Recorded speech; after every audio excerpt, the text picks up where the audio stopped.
Coming up, I'm going to cover a bunch of topics, including Zohran Mamdani eating rice with his hands. I'm going to talk about, more importantly, the Supreme Court's ruling striking down these nationwide injunctions by district court judges. I'm going to focus specifically on Amy Coney Barrett's majestic slam dunk on Ketanji Brown Jackson. I'll also reveal how the prospects of the big, beautiful bill passing the Senate and becoming law. Hey, if you're watching on YouTube, X, or Rumble, or listening on Apple or Spotify, please subscribe to my channel. This is the Dinesh D'Souza podcast. Hey, before we dive in, just a quick note. I'm 64, going through Medicare now, and it's complicated. Too many people wind up in the wrong plan, paying more than they should, and this is why I trust Chapter. They're independent, they search every plan, they advocate for you, not the insurance companies, and they've already saved my audience thousands. Here's how you connect with them. Dial pound 250 and say Dinesh to connect with a Chapter advisor today. That's the pound sign 250, keyword Dinesh.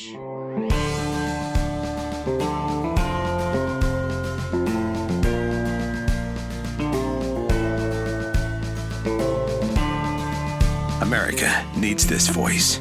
The times are crazy. In a time of confusion, division, and lies, we need a brave voice of reason, understanding, and truth. This is the Dinesh D'Souza podcast. We are now in a position to do a little bit of a postmortem on the Iran strikes. And I want to make a couple of observations about that. Then I want to talk a little bit about Zohran Mamdani in New York, the guy who's running for mayor, the socialist, and some of the things that he has said and done. Notably, his recent eating rice with his hands. I want to comment on that, and finally, I want to talk. My main topic is not eating rice with my hands, which I don't do, but rather the Supreme Court and its important decision in essentially striking down these nationwide injunctions or making it much more difficult for judges to get away with this. This is the kind of headline, this is the big news, and I'm going to get into it. Now, a word or two about the Iran strikes, which, by the way, are also a very big deal. They appear to have worked beautifully for Trump. There was a faction of the MAGA right that was up in arms, but I think has now sidled its way back into the Trump camp, recognized that Trump was right. They've also recognized that this is not some prelude to World War III. If there was a World War III, it lasted like 4 hours. And that Trump never had the intention of drawing us into a war, putting boots on the ground. I think these guys thought that that would happen regardless of what Trump intended. And Trump, in a sense, has proven them wrong. Now, a couple of unobserved things about all this. One is that notice that Russia and China have been remarkably silent through this whole affair. Yes, they've had some routine protests against what Trump did, but the most important thing is, did they help Iran in its hour of need? No. They let Iran get pulverized. They allowed Iran's kind of nakedness, by here I mean the undefended skies, to be exposed, and they didn't lift a finger. And so think about the message that that sends to countries around the world. Do you want to have China or Russia as your ally? Will they come rushing to your help when you're in dire need? And the answer is no. And all of this, I think, bodes very well. This is the kind of message you want to send in foreign policy, that you, the United States, take action, that your rivals cannot be depended upon by the smaller countries that they're always courting to come into their own security orbit. The second thing that's happening is an attempt by Trump. This is going on kind of behind the scenes, but I think we're going to have a big announcement very soon of adding countries to the Abrahamic Accords. And the big candidate, I think, here that is going to be a surprise to many people is Syria. Now, what is the significance of this? Well, the significance is pretty clear.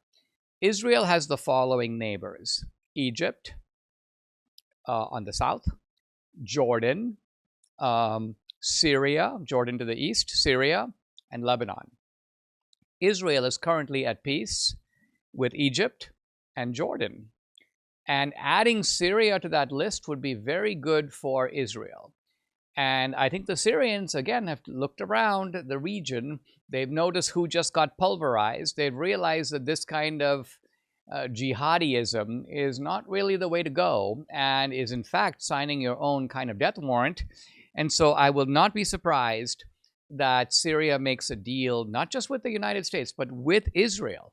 Now, what has been holding up this deal in the past was that the Golan Heights were taken by Israel in the '67 war. Israel has never given them back.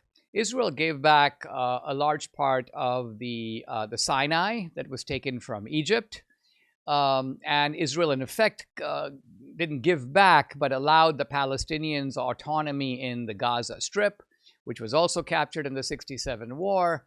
But what Israel has never done is return the Golan Heights, and is not going to either. And it looks like Syria, which has always had that demand as a prerequisite for normalization with Israel, will drop that demand, and that would be a very good thing. Let me talk about Zoran Mamdani. There's a kind of a fracas on social media over the guy eating rice, and he's kind of eating like a pig, and it is kind of disgusting.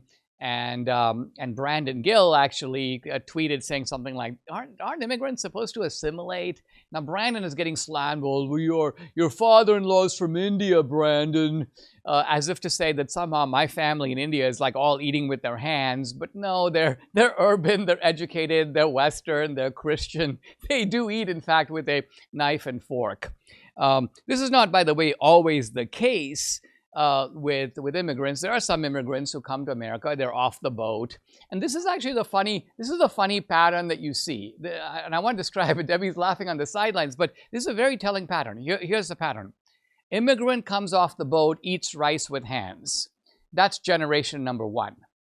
Interestingly, typically generation number two goes in the opposite direction. I'm an American, I don't want to eat with that's kind of gross, I'm going to eat with a knife and fork. But generation number three often goes back to eating rice with your hands. But now, not because you don't know better, not because you have to, it's because you want to be ethnic.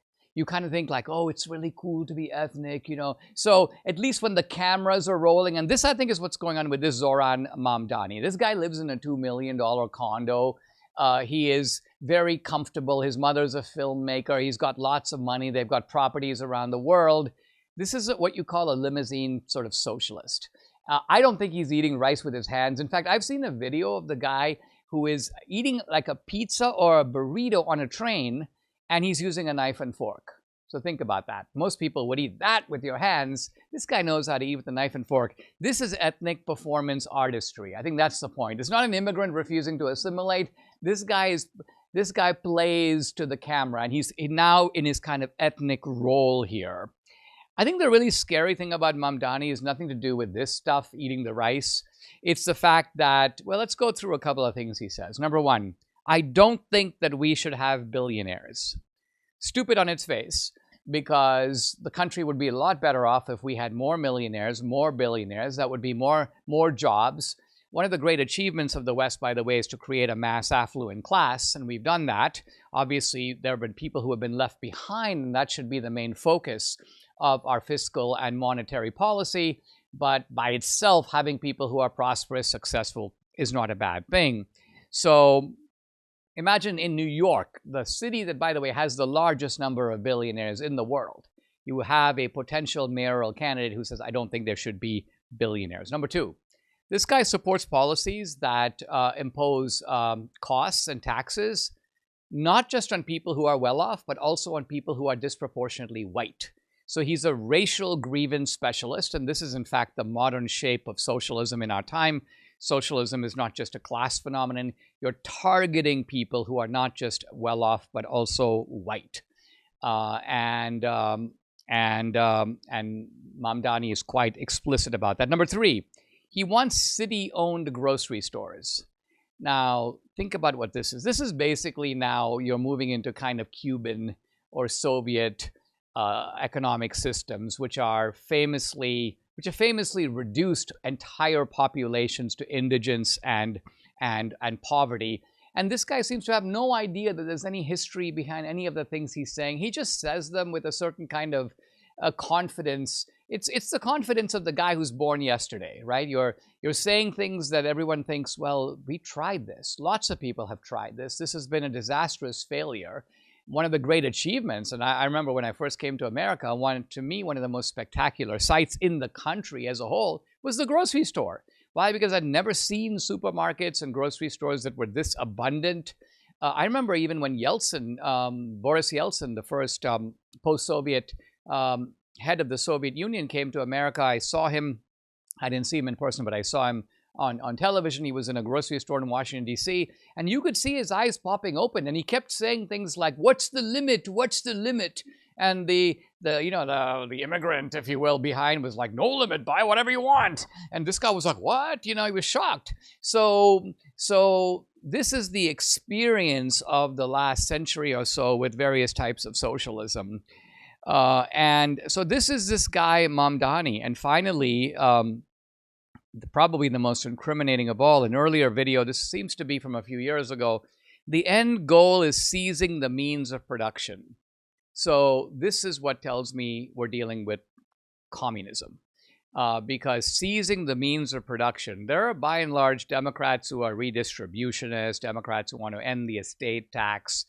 But as far as I know, there's no other Democrat. I don't even think AOC. I've never heard anything like this from any of the squad. Seizing the means of production means that the government controls everything. They seize car production. They seize computer chips. They seize real estate. Ultimately, the government becomes the tyrannical overlord of the entire society.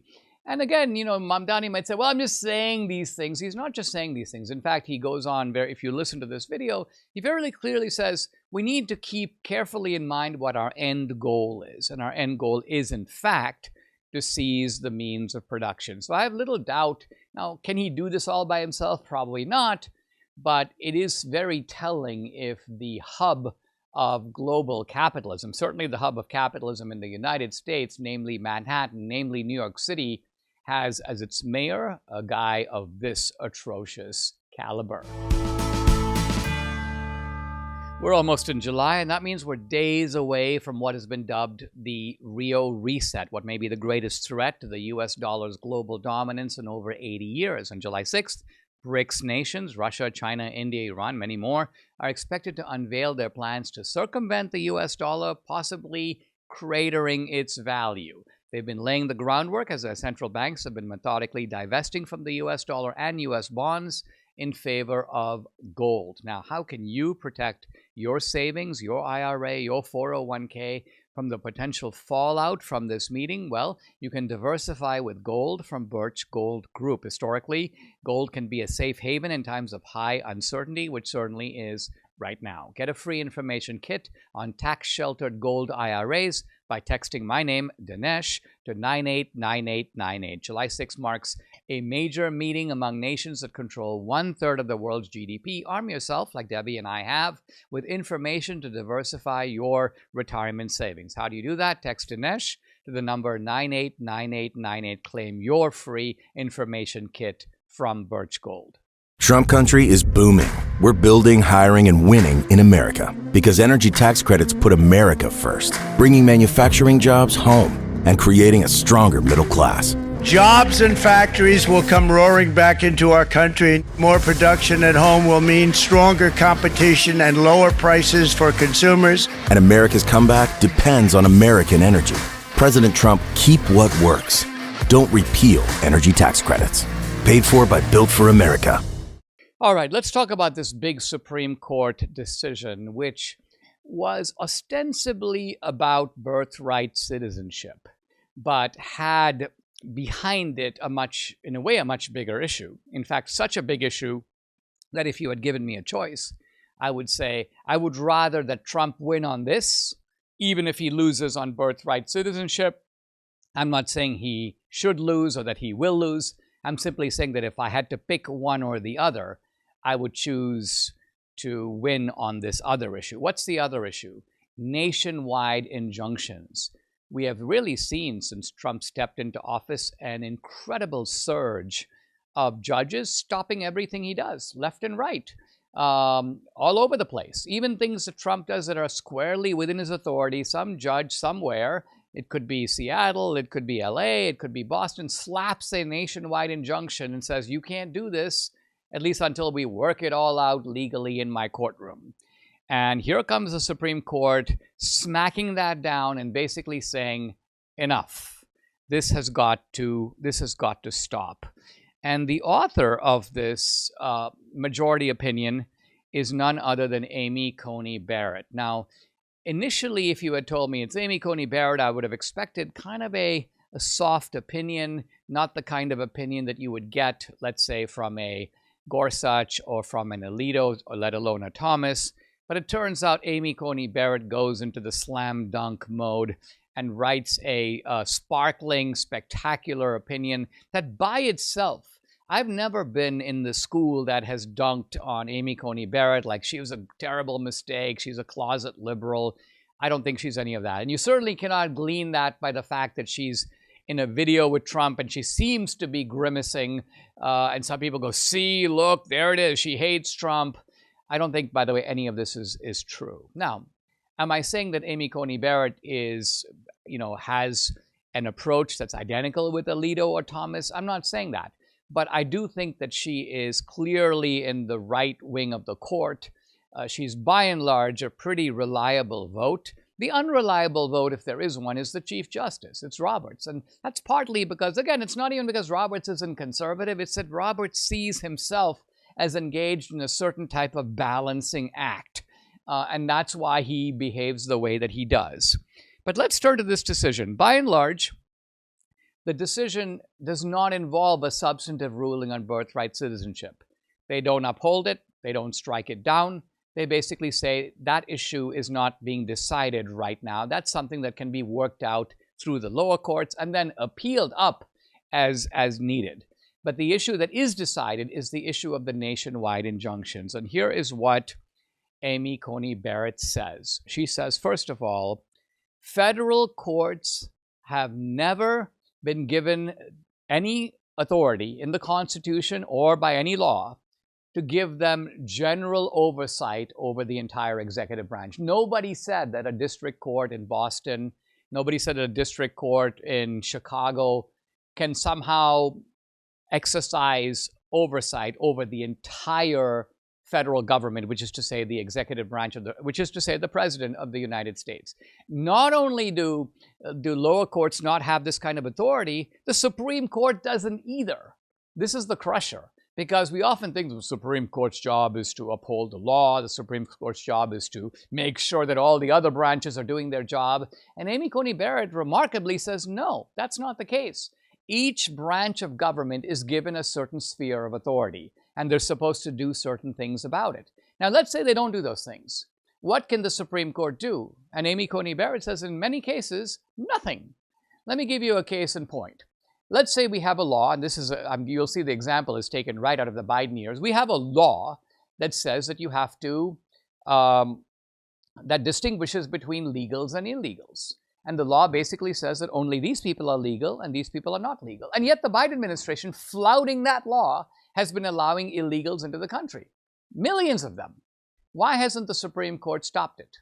Well, Amy Coney Barrett's answer is because that job of policing legals and illegals has been given to the executive branch. They might do it well, they might do it badly, they might not do it at all, but the fact that they don't do it doesn't mean the court gets to do it. In other words, the point she's making at is the court's jurisdiction is limited and specific.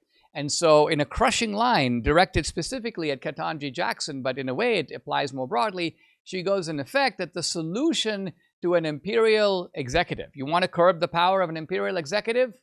You don't do it by creating an imperial judiciary. And the power of this statement, I think, is it brings out, it makes explicit something that the left has always wanted. They love the imperial judiciary, obviously an imperial judiciary under their control. The other thing that Amy Coney Barrett does, and this is again a slam dunk on Ketanji Jackson, is that Ketanji Jackson basically takes the view that if there is a violation, the Supreme Court automatically has the authority to correct it. So in other words, we're back to this issue of the imperial judiciary. But what I like is the way in which Amy Coney Barrett excoriates her. The way she does it is she brings up the very first major case that ever came before the Supreme Court. This is Marbury versus Madison, 1803. Years ago, as a student in college, I took a course in constitutional law. You learn a little bit about the founding of the Supreme Court, how it got started, and then boom, the first case you study, Marbury versus Madison. And what does this case involve? Well, it involves James Madison issuing a certification. It's called a writ of mandamus. And the question is the constitutionality of that writ of mandamus. It goes before the Supreme Court, and in a landmark decision, the court basically says, Madison is wrong. Madison does not have the authority to do this. But guess what? We, the Supreme Court, lack the jurisdiction and the authority to fix this problem. So in other words, there is a case of the executive exceeding its power, but unfortunately, we are in no position to correct it. And therefore, you see right here, and this is what Amy Coney Barrett is talking about, the fact that the Constitution limits the authority of Congress in certain ways. Think of it. Congress has no right to override the Bill of Rights. Its authority is limited in that. Similarly, there are limits on the authority of the executive branch. And this is the point that's often forgotten. And Amy Coney Barrett basically says to Ketanji Jackson, have you even been reading the Constitution? The implication being that, of course, without saying it, that Ketanji Jackson is a major DEI appointee for whom the Constitution is, let's call it optional reading. So wonderful win for Trump, big win for Trump. The left is very discombobulated, and I can kind of see why. Now, let me make a few remarks about the big, beautiful bill. As I was heading over to the podcast, the big, beautiful bill was being read verbatim. It's in full length on the floor at the instigation, at the instruction of Chuck Schumer. Now, Schumer made it sound like, well, we can't pass this bill without at least hearing everything that's in it. And of course, in the beginning, as the clerk was reading the bill, Schumer was around. But pretty soon, Schumer decided, I'm old, I need to sleep. And so he left. He wasn't even there for the reading that he just, was so important, we all hear what's in the bill. And actually, when you hear a lot of what's in the bill, you're going right on, right on, right on. Why? The bill has improvements in military spending and military allocation. It makes the Trump tax cuts permanent, obviously a very good thing. It has, I think, 10,000 new border security agents, and that means much more effective immigration enforcement. That's certainly something people voted for in November. It strengthens the police. So across the board, there's good stuff after good stuff after good stuff. Now, the bad stuff is, of course, being highlighted by the media.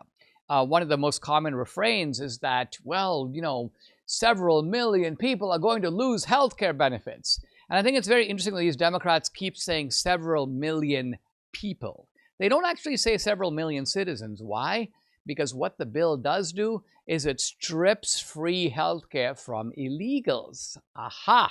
So what the Democrats are trying to do when they say millions of people are going to lose their health care, what they're actually talking about is the free health care that you and I as citizens are paying for that go to illegals. And just think about this. I mean, can you and I go to some other country, basically unauthorized, slip in there, and then start and put ourselves on the welfare rolls and collect benefits, healthcare benefits, educational benefits? It's preposterous.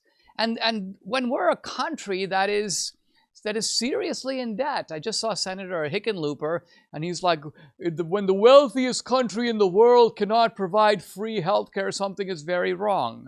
And I'm thinking to myself, what do you mean the wealthiest country in the world? How can one consider yourself a wealthy country at all? Forget about the wealthiest country in the world when you owe $37 trillion that you have no way to pay.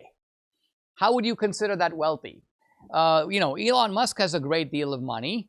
$230 billion. Let's just say that Elon Musk had $500 billion in debt. Would he be the wealthiest man in America? Actually, no. he would maybe be the poorest man in America. Why? Because even the homeless guy who has zero doesn't owe $200 billion. So if Elon Musk is $200 billion in debt, he owes more than the homeless guy, and he's poorer than the homeless guy. So we need a little bit of realism in talking when we use these pat phrases, which, by the way, might have been true in 1946 or 1962, but have to be at least severely qualified today. A country that is not, it's not even that there's a lot of debt. It is that we have difficulty in the federal budget paying the interest on the debt. So again, put yourself in this situation. You owe so much money, you're so much in debt, you're having difficulty paying your mortgage. You're having difficulty paying the monthly payment on your car. Now, this is bad enough to be in that situation, but if you go around like an ass saying, I'm the richest guy in the neighborhood, that's insult on top of injury, right? That's taking things too far because you've put yourself in a mess. At least acknowledge that. Try to come up with some plan to get out of it. And this is actually what the bill is doing. The Trump formula is pretty simple.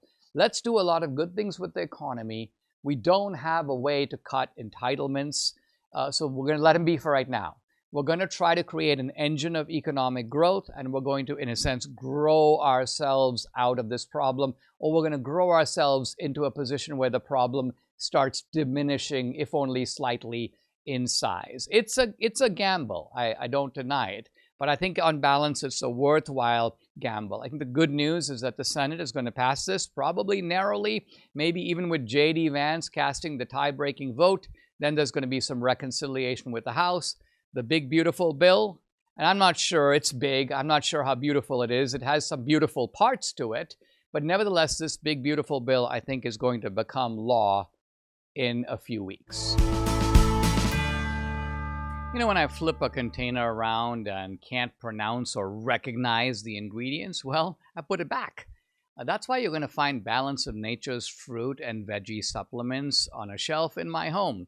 This is what they look like, fruits and veggies in a capsule. Now, every single ingredient is a fruit or veggie plucked from the soil. No binders, no additives, artificial colors, no fillers, just whole fruits and veggies, gluten-free and vegan-friendly. These harvested ingredients are freeze-dried into a fine powder using an advanced vacuum cold process to better preserve nutritional value. I can say with absolute confidence that I'm getting 31 ingredients from fruits and veggies every single day with Balance of Nature. Imagine a platter with 31 different fruits and veggies on it every day. Well, join me in taking Balance of Nature. Use my discount code AMERICA. You get 35% off plus free shipping and their money-back guarantee. Here's the number to call. 800-246-8751. Again, it's 800-246-8751. Or go to balanceofnature.com. When you use discount code AMERICA, you get 35% off plus free shipping. Mike Lindell and the employees of MyPillow want to thank you, my listeners and viewers, for your continued support. Mike has a passion to help everyone get the best sleep of your life.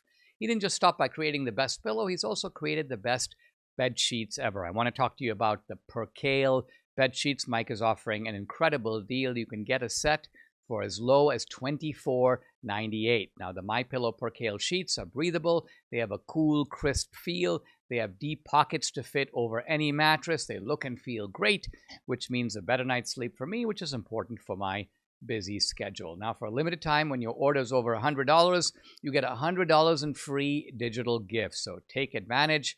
Call 800-876-0227. The number again, 800-876-0227. Or you can go to mypillow.com, but make sure to use the promo code. It's DINESH, Dinesh. You get the MyPillow Percale sheets for as low as $24.98. Guys, I'm delighted to welcome to the podcast Dr. Joel Kahn. He is an MD. He is a practicing cardiologist. He's a clinical professor of medicine at Wayne State University School of Medicine. He's also the founder of the Kahn Center for Cardiac Longevity. This is a guy who has innumerable books and articles and monographs. He's also been on Dr. Phil, Dr. Oz, Larry King, the Joe Rogan Experience. And we're going to talk about being healthy and having your heart be healthy Dr. Khan, welcome. Thanks for joining me. I really appreciate it. I've just read. Thank you. Big fan. Thank you so much. Hey, we want to talk about something that is downright bizarre, and that is the presence of something called microplastics in places where we don't expect to see these microplastics. I was reading an article that talked about how these microplastics are a component of missiles and rockets. So maybe we can start by the very simple question of what are these microplastics and what role do they play in missiles and rockets? Yeah, and we're veering a little bit outside cardiology specialty, but one has to be up to date on this stuff. And it is true, when they fire off rockets, whether it's for space travel or certain military exchanges, like we just had, of course, in the Middle East in the last couple of weeks, there is a lot of plastic exposure, and most of it's falling into the oceans, and some of it's staying in our air. What's the big deal? Well, human bodies were never geared to filter out, eliminate, and destroy these basically toxins that are everywhere. They're certainly in our drinking water. They're in the air. They're in our clothes. They're in our tea bags. And we are suffering. Our health is suffering. So the rockets go up. When they crash back into the ocean, they're putting plastic pieces all over. And just the very nature of space travel and missile ballistics is increasing the burden. I mean, there was a recent study, just to finish up, that there were 10 times more plastics found in the Atlantic Ocean off the coast of the United States. And most of it was what is called microplastics. So small you can't see them, but your body knows that they're there, and our bodies are suffering. And this kind of brings us really to our kind of punchline or our theme, which is these microplastics, which, I suppose at some level you could say they're out there. Are we degrading the environment? Are we ruining the planet? But on a much more like closer to home level, these microplastics are somewhat omnipresent in our food and in our water. That, I think, to me was a little bit of the shocker. But talk to me about the extent of the way in which our food and water is contaminated by these microscopic or tiny particles of plastic. Yeah, and you're not going to taste it or see it or smell it, but they're there. There was a recent autopsy study. I mean, this is the most visual I could possibly offer you, that when they did an autopsy on 50 humans that died for whatever reason, they had a spoonful, just the entire structure of this plastic spoon. 0.5% of their brain was microplastics, and 99.5% of the brain was more normal human tissue. So just think about that graphic. That's our goal. Keep a plastic spoon out of your brain. It causes inflammation, the fire that leads to so many different diseases in our body. And they've been found in arteries, and they've been found in sex organs. Big problem with fertility going on. These plastics, microplastics, are called endocrine disruptors. Endocrines are hormones. You're 28 years old trying to start a family. You don't want your brain to be full of this or any other part of your body. So it's a real deal, and it's not really the sky is falling, chicken licking. This is 2025 real life medicine. And I suppose it's fair to say that this is something that is kind of new in human history, by which I mean there was simply no way for our ancestors to have been contaminated in this way. This seems to be, I think you're saying, a modern problem, and it affects modern people. Does it disproportionately affect the United States? And what can we say about people in this country regarding their exposure to these microplastics? Yeah, I'm pretty sure, I don't think anybody's done this yet. They have gone to the mummies in Egypt and x-rayed them, and they do find heart disease in mummies from 4,000 years ago. I'm pretty sure they're not going to find microplastics in the pyramids in Giza and the rest. It's a new problem. And every one of us, if we go through testing, which can be done in blood and urine, we'd show up with some of these. And we want to keep it as minimal as possible. We are breathing some, and it is in our clothing.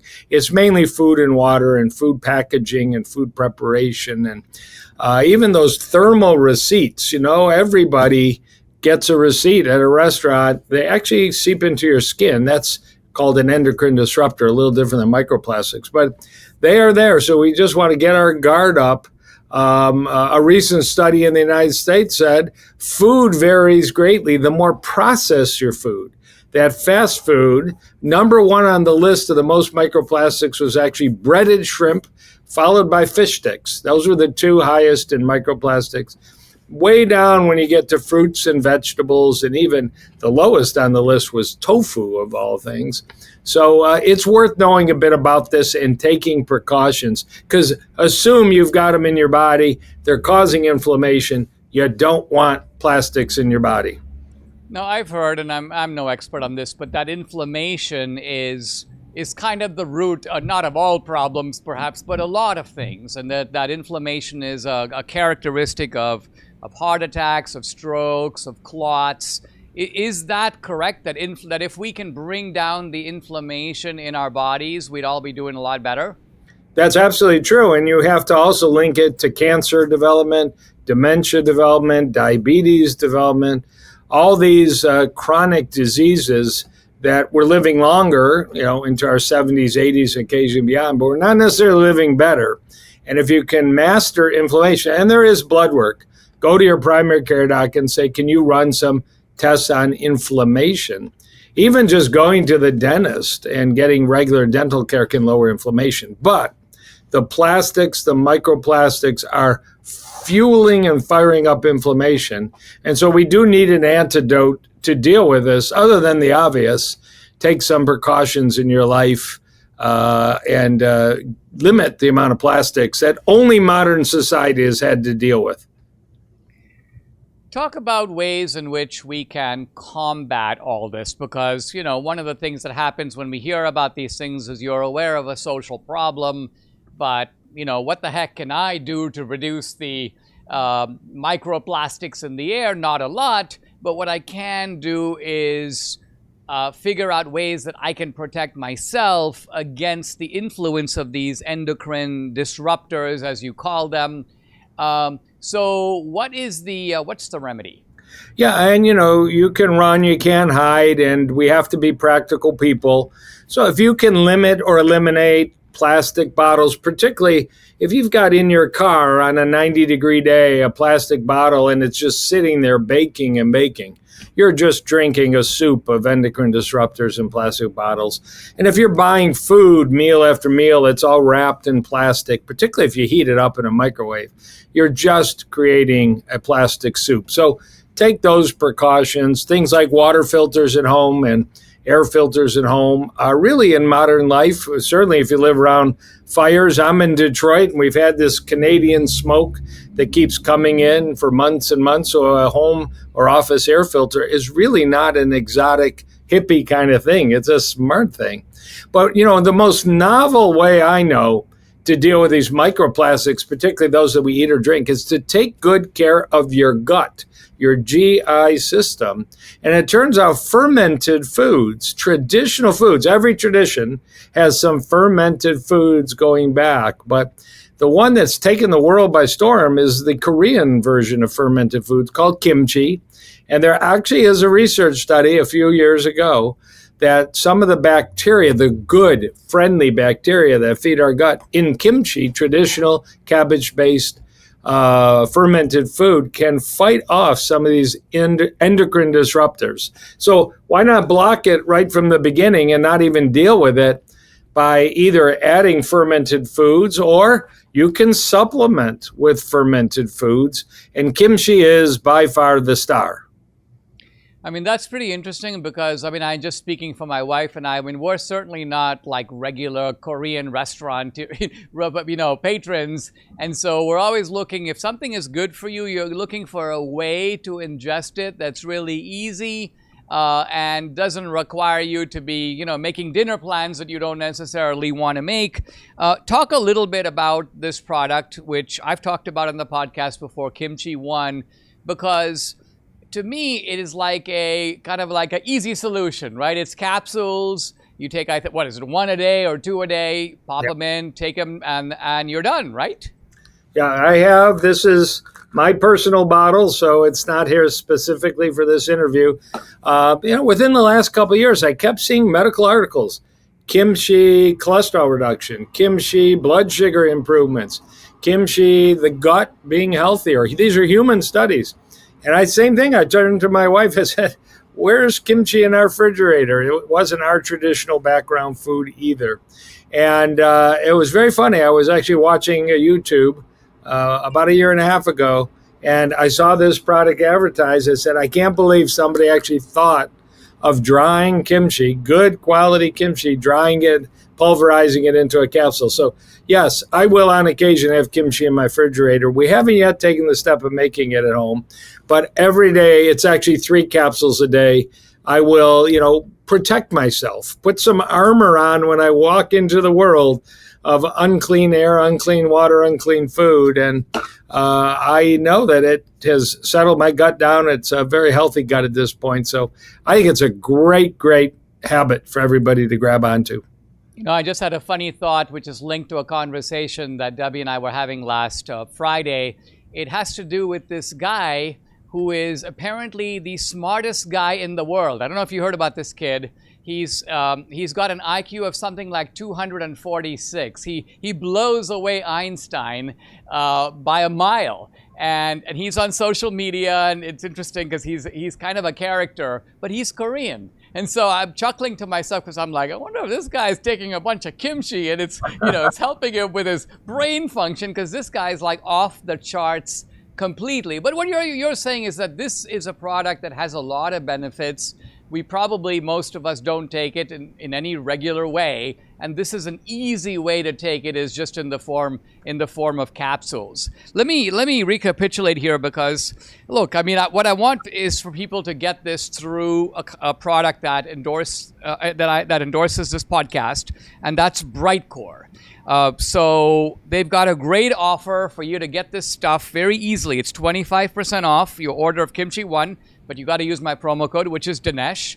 And how do you get it? You go to mybrightcore.com/Dinesh, or, and this is even better, you need to call these guys. Why? Because if you call, you get 50% off plus free shipping, but you only get this deal if you call. And here's the number to call: 888-927-5980. You've been listening to this conversation. You probably have some questions, and that's why the call is good. You'll be talking to people who know what they're talking about. They'll make sure that this product is right for you. And also, guess what? The first 100 callers get a free bottle of vitamin D3. So once again, the number, 888-927-5980. Dr. Khan, thank you very much for joining me. Thank you so much. I am discussing the foreign policy of Reagan, drawn from my book, Ronald Reagan, How an Ordinary Man Became an Extraordinary Leader. The book came out in the late 1990s. It was part of a counterattack against the left's effort to redefine the Reagan era, present it as an era of selfishness and greed, try to make it look like Reagan's foreign policy achievements were non-achievements, and that these things, the collapse of the Soviet Empire, happened automatically. I'm going to show that none of this is the case. But here we are almost 30 years, 25 to 30 years later, and the question is, how do we think now about foreign policy? And I think the benefit of studying Reagan is not only for itself, because the achievements of Reagan were quite spectacular, and it's worth looking at what brought those about. So there's a kind of historical interest in Reagan's place in the pantheon of presidents and understanding the 20th century. But the other reason is also to make sense of what's going on now. What should American foreign policy be? What is Trump's approach to foreign policy? And how does it compare or contrast with that of Reagan? Now, some people say things about Trump's foreign policy that, to me, are at best inadequate and really can't be right. So one of them is that Trump doesn't have a foreign policy. Well, he kind of makes decisions in an ad hoc manner. That's what these people are saying. And even when people seem to make decisions in an ad hoc manner, it doesn't mean that they don't have an underlying kind of compass or guide. Yes, they are looking at every situation by itself, but that doesn't mean that they don't have an interior idea of where they want the world to go. And that provides the subtle, maybe even somewhat hidden rudder guiding their foreign policy. I think the same is true when sometimes people are dubbed pragmatists. A pragmatist, of course, is somebody who is very willing to look at the particulars of a situation. But in the end, pragmatism is not a goal. Pragmatism is a means for how you get to the goal. And so what is the goal? That's kind of what I'm getting at. And even here, people who answer that question in the case of Trump often answer it, I think, in a way that doesn't do justice to what Trump is all about. So let's say, for example, his goal is peace. Well, yes, it is, but it's clearly not any kind of peace. It's clearly not peace at any price. If the United States were to surrender to all its adversaries and meekly retreat to being a non-entity in the world, we would certainly have peace, at least peace for a while, peace with subordination. Clearly, that's not something that Trump is willing to live with or comfortable with, or that's not his goal. He wants a strong America, and so did Reagan.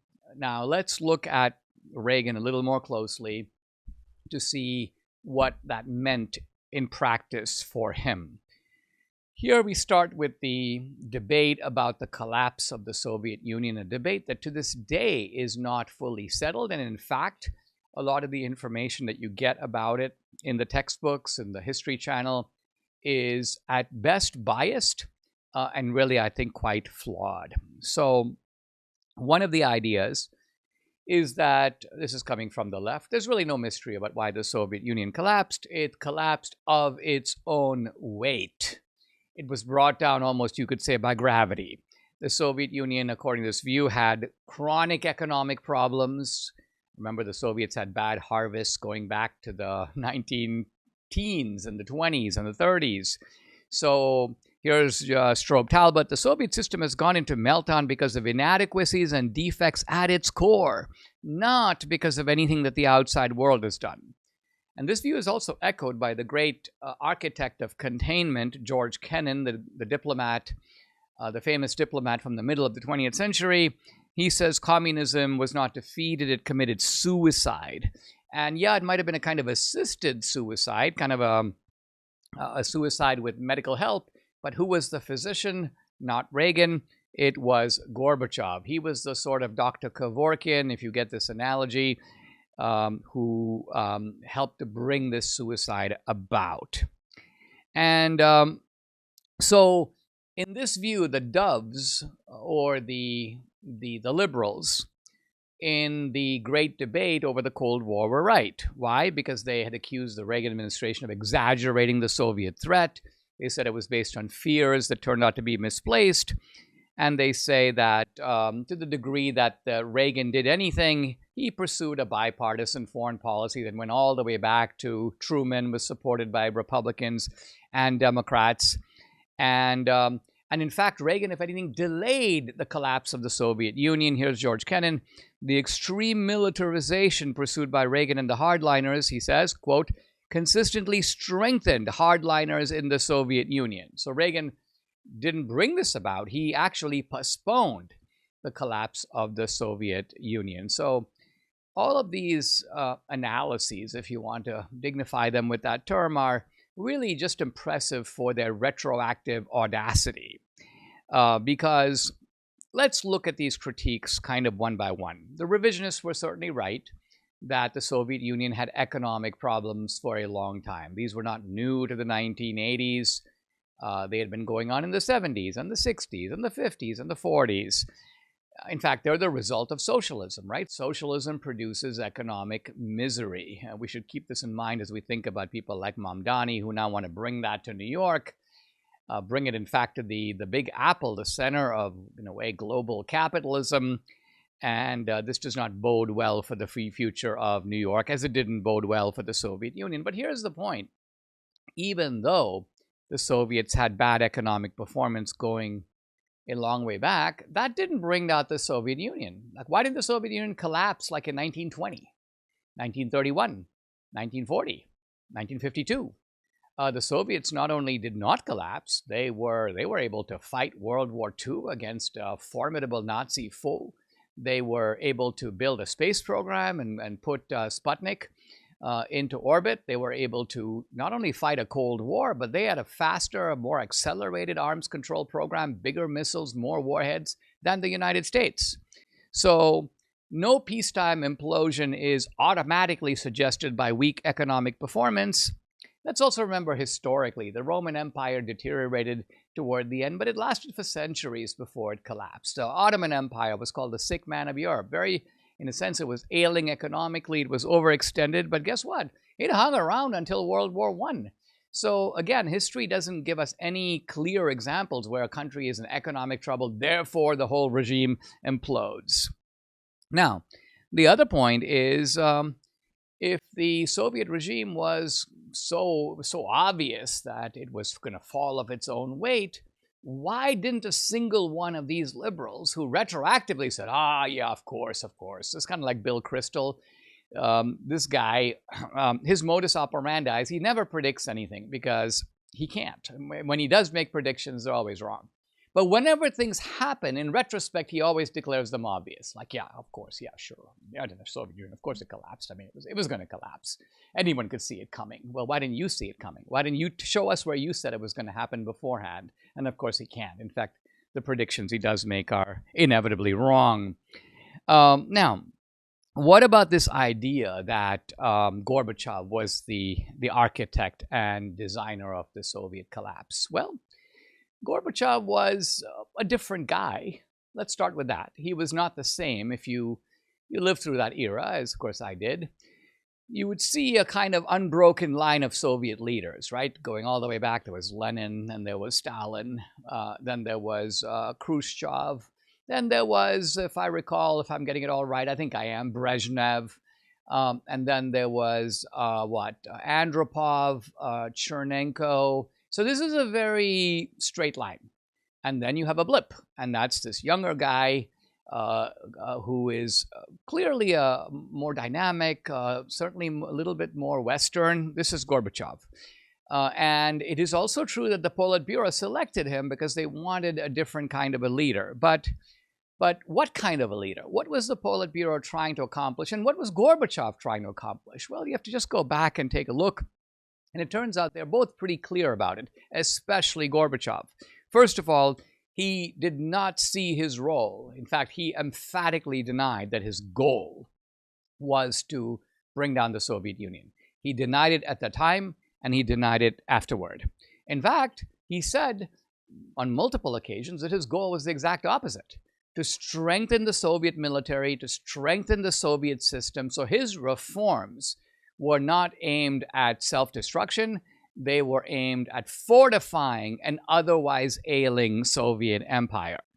This was Gorbachev's goal. So he was really surprised, in fact stunned, at the result. No one was more surprised than him when he found himself swept out of power. Gorbachev subsequently ran for elections in Russia and found he was getting less than 1% of the vote. He was like, why?